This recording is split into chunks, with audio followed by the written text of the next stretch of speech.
critiques or get into arguments or have debates. It simply um, debases any kind of. There are only a few sorts of kinds of communication that are available, right, or accessible, or even useful or appropriate for social media, Facebook, Instagram. It's just not the place to have a discourse about a lot of substantial material. You can have some kind of human interest stories, or talk about what you're eating or how you feel, or maybe even encourage people. But it is not a place at all for political discourse, etc. You might find it's a kind of a place where you might have some truck with like-minded people. The oddity, though, the oddity, and I am circumspect. I have a professional life, both as a sociology professor, with a focus on teaching, and and I'm trying to develop a musical product. So I am not going to lay out all my dark thoughts or weirdness or anything in any remote way on any of these sorts of these kind of platforms. I'm simply not going to do it. I try to be kind of positive. Um, you know, um, Use it for with as I do with a few other people, for accountability purposes, for things like personal growth and development and so forth. I will provide some links below, right, to the what I'm talking about. Okay. But I was censured for a month. Okay. For mentioning, and they're not dirty songs. They're not prurient in any way. There was an expression in the 70s and 80s, and that was popular in I say the kind of the hipper echelons, I call it, of the African American community, in DC, where I cut my teeth, and then later in Richmond, Virginia. Trouble Funk, I mean, not Trouble Funk, the Gap Band, and Trouble Funk, yes, used this expression, and it was about you dropping something on a crew. And I'm just going to leave it there. Or dropping something, having a woman who was attractive, dropped let's put it this way, um, a synonym for an incendiary device.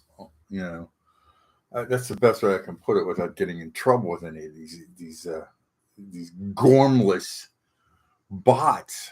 Who seem to have they censor these things, and I'm certainly not going to lose my YouTube video because I use it for educational purposes. Most of this channel wouldn't not have anything to do this.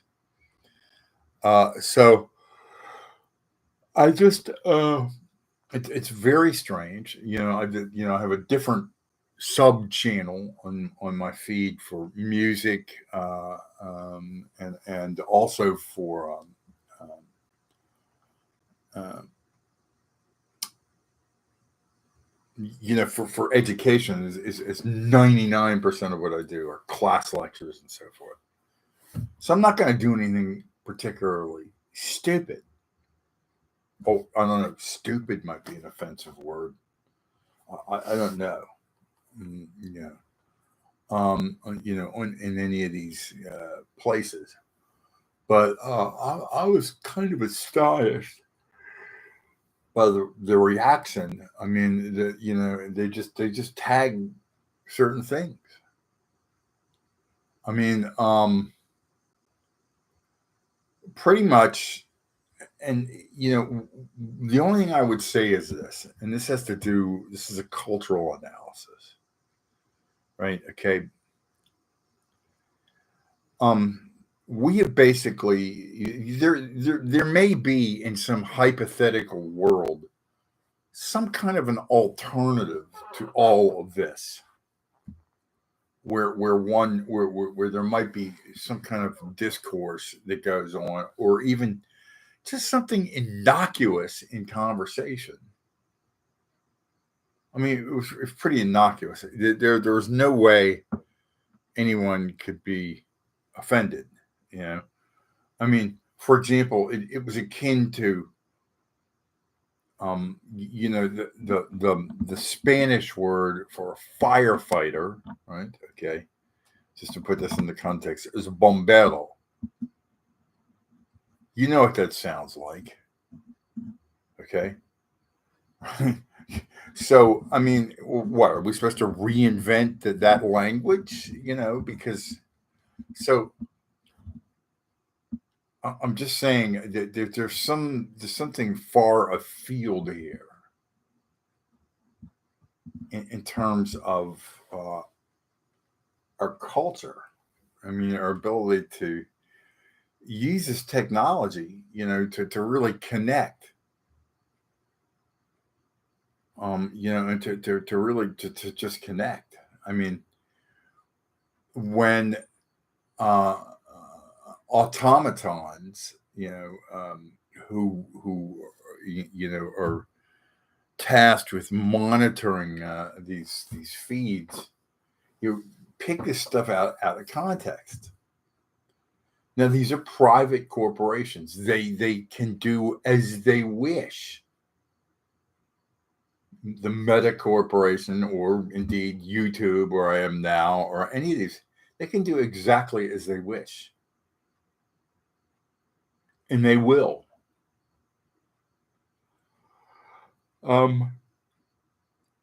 It's just very, very odd.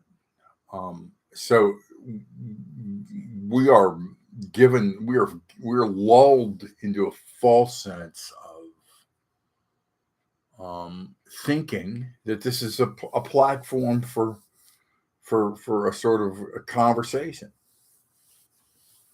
I mean, when the extremes of people's discourse drives everything, just sweeps clean remotely, anything looking like context or thought.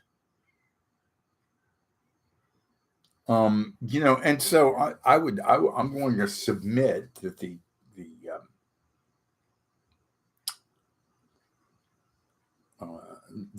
community standards of Facebook is racist. They're racist. Okay, I said it. Okay, they're racist. They're trying to excise an entire decade of kind of vernacular. They made it in the popular music. They're trying to eliminate it. And so they are, the accusation is there. Let them fly. Let me get banned. I better stop now. I'm not trying to get monetized here. But you could construe that as, if you talk about, they've taken these creators who are brilliant. I'm going to leave their links for this material below, and turned it in, and referencing them is now a crime, or something like it's not a crime. This is a private corporation that can do whatever they want to do, including acts of incidental racism against groups I consider to be great and cultural icons. I'll leave the links to Trouble Funk and the Gap Band in the feed below.